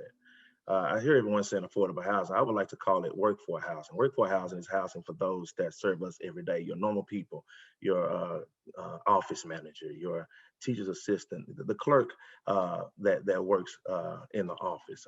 What we would do, we have to create jobs and create opportunity for them to afford affordable housing. Affordable housing is workforce housing is between 120,000 probably to 200,000. Okay, so what we would do is create jobs, opportunities through economic development. And once we create jobs through economic development, not only will they be able to live there, but they'll be able to afford to live there while they work in District 4. And this is one of the steps that I would take. It is complex. It is very complex. I agree with the council member. It is very complex. But what we have to do is be able to work with the colleagues on the council. I too have a great relationship with the members of the city council. And I believe that I'll be able to get this done while working with our community, not excluding them from this process, continue to educate them and get things done the way we're doing right now as an elected official for the school board. Thank you. Thank you so much. I'm going to kind of wrap a few questions all together that I've seen in the Q&A section. Again, if you're joining us this evening, it's Monday Night Politics. The Dallas Examiner, Ms. Molly Belt and her amazing team has done some amazing work to bring us this Monday Night Politics. I am your facilitator. I am Ms. Frizzle on this journey through Monday Night Politics this evening. And so it's a wonderful opportunity to be here with you all. We're listening to District 4 candidates. Couple of dates to remember. Tell your friends and everyone. Monday, April 19th, early voting begins. Election day is May 1st. We have a plethora of sponsors that made Monday Night Politics possible. Those people include the Dallas Black Chamber of Commerce, Greater Dallas League of Young Professionals, North Texas Cluster of the Links, the Commish Radio Show, St. Luke Community United Methodist Church, South Dallas Business and Professional Women's Club, and of course the African American Museum, this is usually held in person. So the question I'm going to try to bring all of these things together. District 4 seems to have a lot of negatives around being a food desert, public safety concerns, and health indicators are poor or on the lower end in District 4. Those are some of the concerns that have been brought forth in the Q&A. As the potential elected official, as the one that will represent District 4, what will you do to address those things? Please be specific, perhaps with policy, some coalition building, or some things that you will do. I'm going to read those again. The food desert is a concern, District 4 being a food desert. The public safety is a concern that I've seen in the Q&A. And the health indicators that are poor or on the lower end in District 4 are some of the concerns. What will you do? What policies, what efforts will you do to change those things? I'm going to go in order from the top on my list again. That means Maxie Johnson will go first, then Ms. Carolyn King Arnold.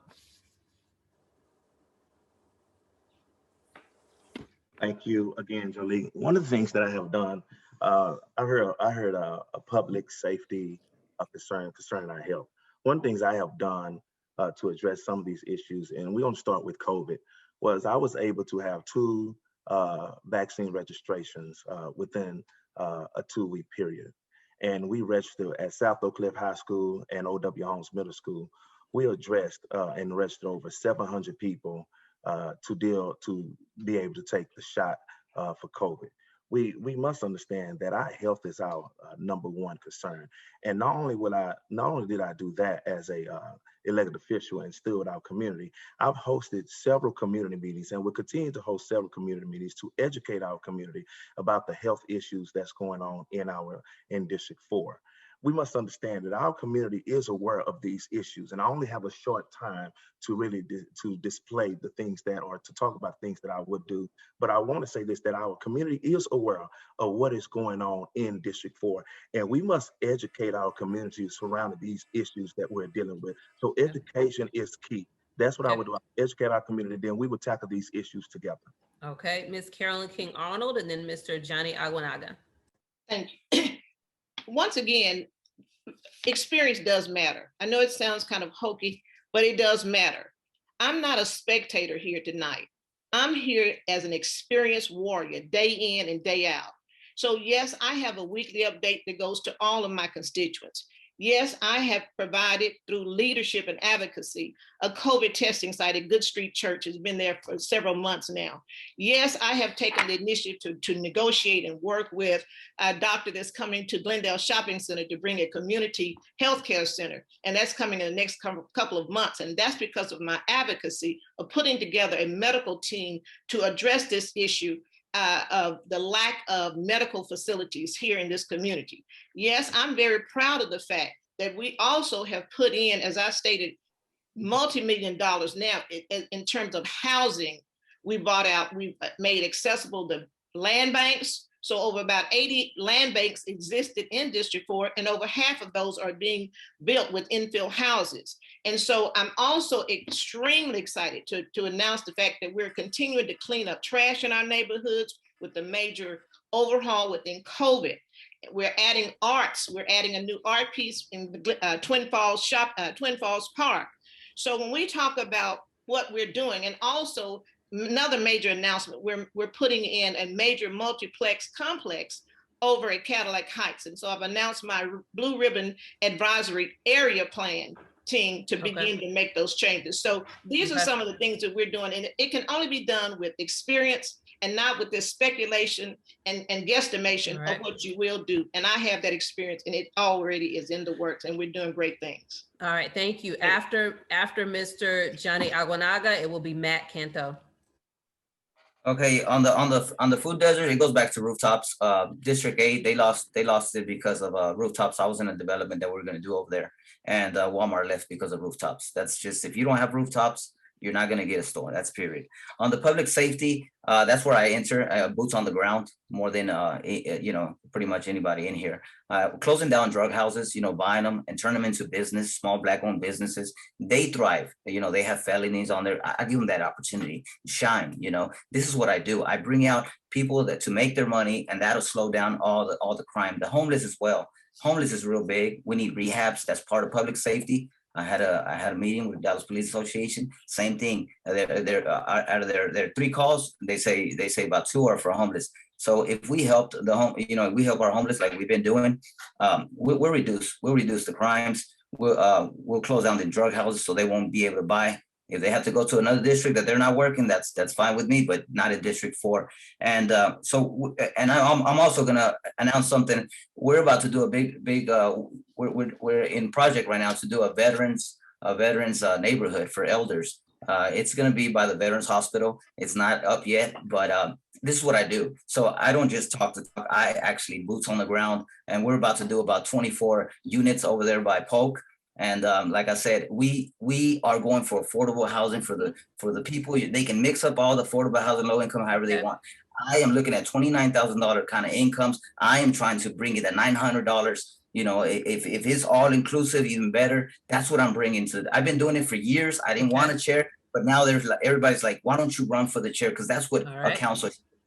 Thank you. Okay, thank you so much. After Matt, then it'll be Leilani. Okay, so.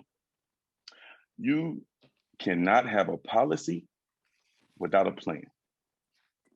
You have to have a plan, and I have a plan. No matter whether it's public safety, whether it's health, whether it's the food desert, which is it is a food desert for sure, and we have to do something about that. At the end of the day, investors. I'm a business owner. I don't know. I think Mr. Johnny said he was, but I don't know if anybody else on the call is in District 4 as an entrepreneur. I own multiple businesses. At the end of the day, you have a P&L, which is a profit and loss. These business owners that want to come in and develop, or investment companies, want to know that they can make profit, and it's over here.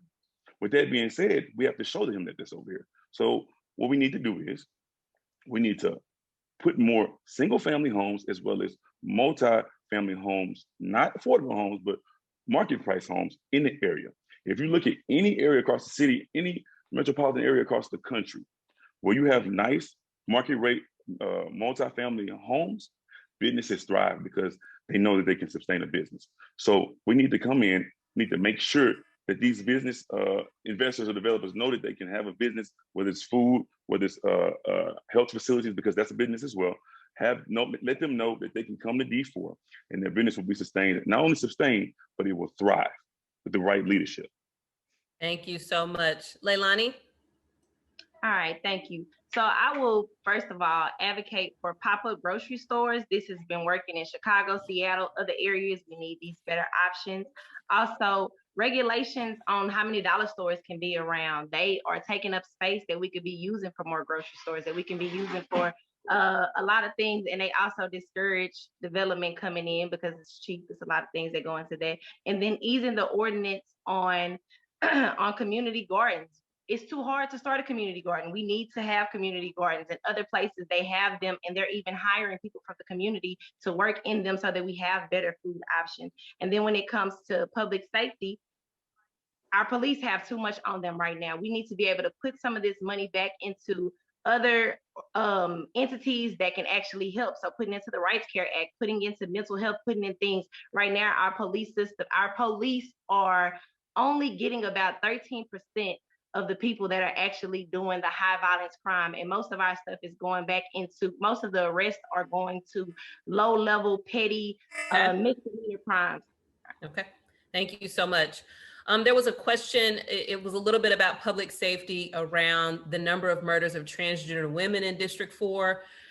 This is only one of several issues that impact LGBTQ plus community in District 4. What are your positions on learning more about the public safety and health of those in that particular community, particularly Black and Brown LGBTQ plus people in District 4? I'm gonna start from the bottom up, so that means Leilani and then Matt. I am so sorry. Could you repeat that question for me?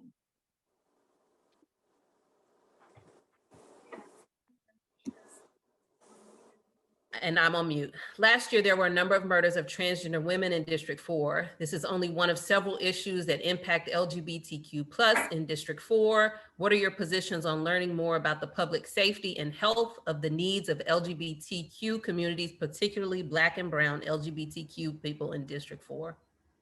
Okay, first and foremost, I am an advocate for the LGBT community. I support in every way. I would like to work with other organizations such as Stonewall, other different organizations that do work with the LGBT community to learn more about how I can be more of an advocate. I've been an activist for 14 years. That's where I come from. That's where my heart is at. So being able to advocate for those that are disenfranchised, those that are put at higher risk of being harmed and things like that. And also just bringing awareness to the fact that this is something that's going on and that they are people and they deserve to have somebody to advocate and care for them as well.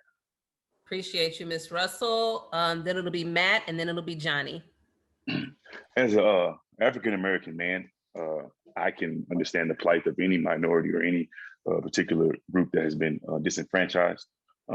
So with that being said, we have to treat the LGBTQ community with the same reverence as we treat civil rights issues that we face as African Americans and or any other issue that we hold close to our hearts. We have to give the LGBTQ community the same type of energy, the same type of support, same type of reverence. We need to, like she just said, learn as much as we can. And I need to learn more as well. We always can learn more. Learn as much as we can, support as much as we can, and do as much as we can, because at the end of the day, we can get on this call, we all can say what we're gonna do, but if we're not putting the actions behind it, then we're not doing anything at all. So we need to make sure that we're involved in the LGBTQ in the community, make sure they feel like they have a place, make sure their public safety is made a top priority as well.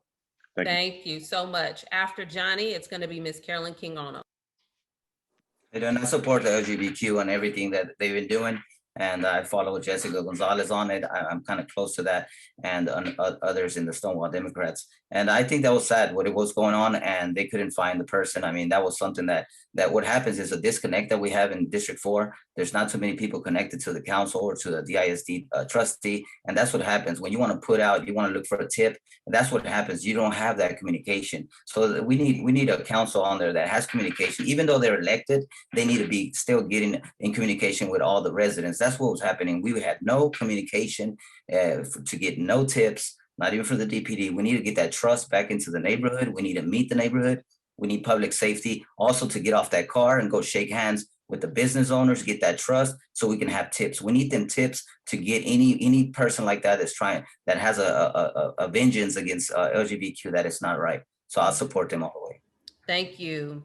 Ms. Carolyn King Arnold, and then Maxie Johnson. Thank you. In this case, I do know that I have the advantage and the opportunity and the experience to talk about this issue of public safety. I am a council member who has served on the Public Safety Committee. As a council member for District 4, I meet weekly with South Central and Southwest. I get the data, I get the facts of what's going on in this district. We've had some serious offenses against LGBT community. And what I will tell you, what irks me about both of those scenarios is that we had people who did not want to break the silence. When you know who the perpetrators are, you need to step up to the plate to report it.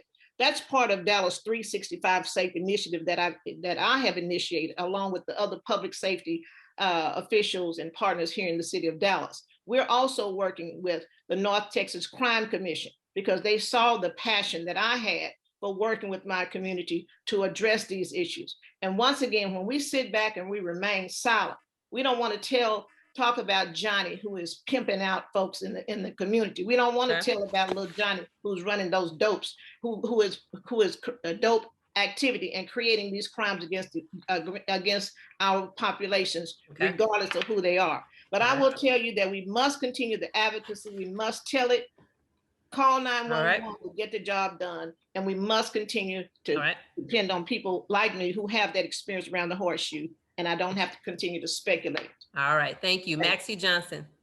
Thank you, Jolie. Not only do I get the data, I'm a part of the data because I'm a victim of a son that was killed due to violence in District 4. So it has affected me personally. So not only do I receive the data and meet with my community because District 5 overlaps with District 4. And so I understand what's going on. Again, I'm a part of that data. And I do believe that everyone deserves to be safe in District 4 equally. Should no one feel threatened or their life should feel threatened because of violence. So I would like to learn more about the LGBTQ plus community and their challenges. Again, everyone needs to feel safe. And this is a very serious concern, not just for the older generation that I've been speaking with, but our parents as well as our children. Again, I'm the data. I'm a part of that data that have experienced this. So I do understand what's going on, and I will continue to advocate for safety in District 4 and host a community meeting surrounding the information that we need and what we need to do by partnering with organizations that's already doing the work, like South Oak Cliff alumni, the Roosevelt alumni, Cliff, and continue to partner with them to talk about these tough issues. Thank you. Thank you so much. Well, we've come to the end, my friends. This has been a wonderful conversation with each of you. Now we are going to have our final 2 minutes. There's a couple of things I wasn't able to get to in the Q&A, so I'm going to do a brief commercial, then you're going to get your 2 minutes. Fighting blight was one of them, the environmental issues in District 4, transparency and accountability. So if there's any way, any of those that pull at you, you want to bring up in your final 2 minutes, please do. Please also give folks a way to get in touch with you. Folks out there in the world, you are joining Monday Night Politics, brought to us by the Dallas Examiner. I appreciate everyone so much for your involvement in this. Civic engagement is absolutely critical for our government to continue to go. So thank you for joining us this evening. Thank you to Ms. Molly Belt And again, thank you for the candidates. Earlier, we heard those in District 3. Now we're hearing from those individuals in District 4. There's 5 of them out there. I'm gonna go the other way, write down the list again. That means Maxie Johnson is gonna go first. Or did I already do that? Let me go up. Let me go Leilani, he just spoke. Let me go Leilani and then go up. So it'll be Leilani and then Matt. So final 2 minutes, go ahead. All right, so first I just want to say thank you guys so much again for this opportunity. It has been a pleasure. Thank you for this. It's just beautiful. I realize that we've heard a lot of old and outdated things about what has already been going on that really hasn't been working. We've heard a lot about people not having the experience and things like that. It's easy to say that people don't have the experience when you're not in the community understanding what the experience are of the people that are actually in the community. I will say this, I am a part of the community, have been a part of the community in and around Dallas as a whole. And I am willing to fight and work for the people and of the community. So what that means is not just stating things that sound good in front of your face and then behind closed doors voting behind your back. I want to make sure that my community is more involved in the city council meetings, that they understand what's going on so they can know that exactly what I'm saying I'm going to stand on and I'm going to vote for. Unlike what we have seen going on right now, I want to make sure that instead of us shutting down COVID vaccination sites, that we actually are adding more vaccination sites, unlike the things that are happening on currently, making sure that we have less beer and wine stores versus us opening new beer and wine stores. And while we're throwing out facts that sound good, that we also understand the bad that our city council has done, and that you guys are educated, and that I'm doing what I'm supposed to do, and that we're community led. Thank you so much for this opportunity. It has been great. Thank you so much. After Leilani, we're gonna have Matt, and then after Matt, it's Johnny.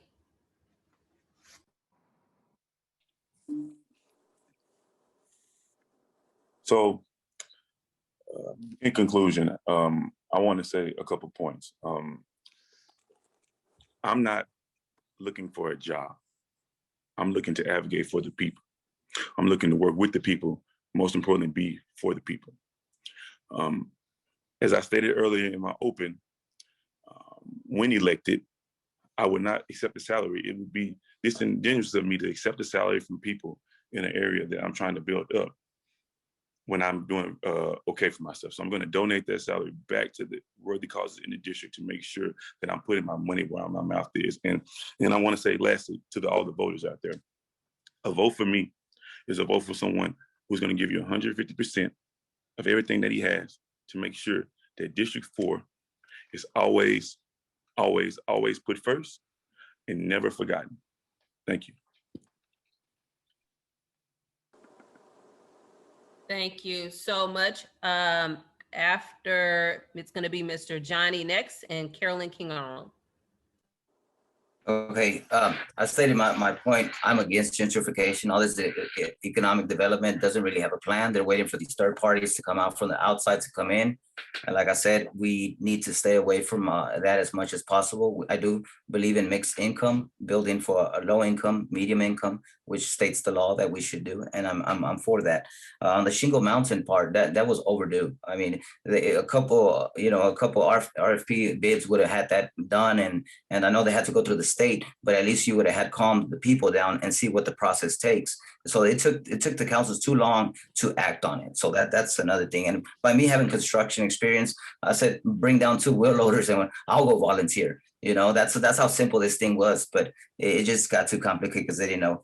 Another thing about the housing, the permit processing, like I said, we're losing like $240 million, a year because we're not building. And we used to do for build a house, it was like 1 day permit. Now it's 15 weeks. So what we have now is like councils do not know the process. So how can they fix something that they don't know? They brought it down to 12 weeks, but it was 1 day. So we're losing a lot of money there. We need that for public safety. We need that for parks. We need that for across the board. On the crime, you've seen what I do, boots on the ground. I'm not sitting at the city council or none of that. And I'm already doing what they're supposed to be done is closing these drug houses down. I've talked to the chief. I've talked to different people, different organizations. They're accepting of what I'm saying is the right way to go. And on the job opportunities, like I said, I'm closing down drug houses, turn them into business, small Black-owned business. You go in Ann Arbor. I mean, you have 6 Black-owned businesses just an idea that I had. Housing homeless is a big thing. We bring down public safety again.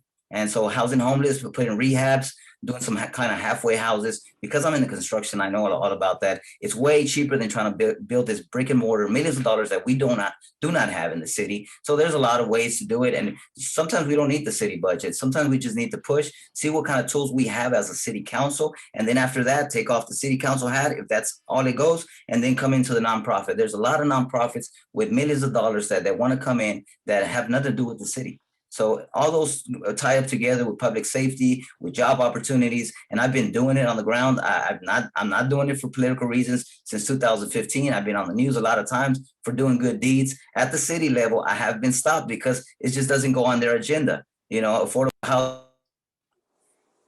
Right. I think that means time was up. Right. I didn't hear the buzzer. Thank you. Thank you. Ms. Carolyn King Arnold and Maxie Johnson. Thank you so very much for this evening, and those who are listening by way of Facebook and those around this panel tonight who have expressed their interest in District 4. And I would invite everyone here who is here with us to join in, because if you don't know what's going on, that means you have chosen not to know. I have a broad database that is sent out that I've utilized, and we continue to push information out every week. You can follow us on the District 4 website. And you can also follow me on my candidate website at electcarolynkingarnold.com. You spoke about environmental issues. I'm very proud of the fact that I was a part of the conversation and around the horseshoe, the 15-0 acceptance of that $134 million with the Corps of Engineers. And we've already started dismantling portions of the tracks and the around the banks around Moore Park, as we begin to clean up, to rebuild and build up those levees so we can reduce the flooding footprint. And so I'm very happy to announce that Colonel Reed and I are in constant communication, and that we're going to make sure we stabilize those levees so that we can see the rebirth of that community. This city needs a leader who can build consensus. I've proven that. I work well with my colleagues around the horseshoe. It takes 8 of us to make things happen, and 15, of course, to be great. But I'm the only one here, and those of you who are listening know, you're familiar with me. I'm the one with the most experience, not just around this horseshoe, but also in the community. I'm an educator in the past that have taught many students throughout the city. But I'm the only one that you can check the box off, where I have addressed the issue of housing, creation of jobs, environmental issues, public safety initiatives. Just all around focus on the one major element that will help us in District 4 is the introduction of a public safety initiative where we have partnerships where they are committed to working with District 4. So join us and make sure you have that leadership and know I'm the one that can create the whole and not leave us in a hole in District 4. All right. Thank you so much. Thank you. Mr. Maxie Johnson. I want to thank Molly Belt. I want to thank you, Jolie, for hosting this. I was just doing this, but you are getting our community and have every year, so we thank you. My candidate, the candidate says experience matters. I would like to argue not only does experience matters, but equity matters. She's not the only one that is proven in this community. I've been proven in District 4. I've worked with our community. I've worked with our children in our community. I fought for equity. I've stood with organizations like NGAN. I've stood with organizations like South Oak Cliff Alumni. I've stood with organizations like TOP. I've stood with organizations like Roosevelt Alumni. I've stood with organizations like 4 Oak Cliff. I've stood with organizations like the Southwest Coalition, and the list goes on and on. If you're looking for someone that has all the answers and that's a politician, then Maxie is not your choice. But if you're looking for someone that has the passion, that fights for racial equity, economic development, economic equity, public safety, neighborhood revitalization, community engagement, and COVID recovery, I'm your guy. I'm asking that you vote for me. I'm #1 on the ballot. I'm proven, I'm humble, and I'm willing to listen. One thing you will get from me is a call back.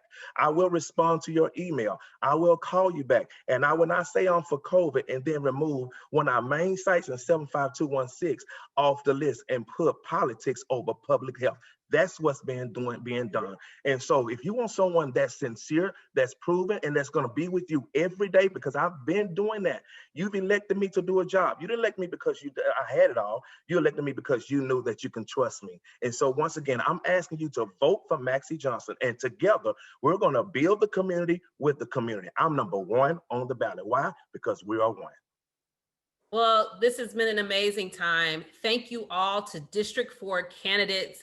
You've heard from Maxie Johnson, Carolyn King Arnold, Johnny Aguanaga, Matt Canto, and Leilani Russell. Thank you, everyone. This has been a wonderful night of Monday Night Politics. Thank you to Ms. Belt and the Dallas Examiner. Thank you to our many, many, many sponsors. Appreciate that. Again, 2 dates to remember. Early voting starts Monday, April 19th. Election day is May 1st. Our local elections are absolutely critical to our everyday. Christy, anything else for the folks out there? No, we just look forward to bringing this information to our community so they can be informed. Exactly. Again, join us for the weeks to follow. Next week, the 15th, will be District 5. We'll get to hear from those candidates next week. You all have a blessed and wonderful evening. Stay safe.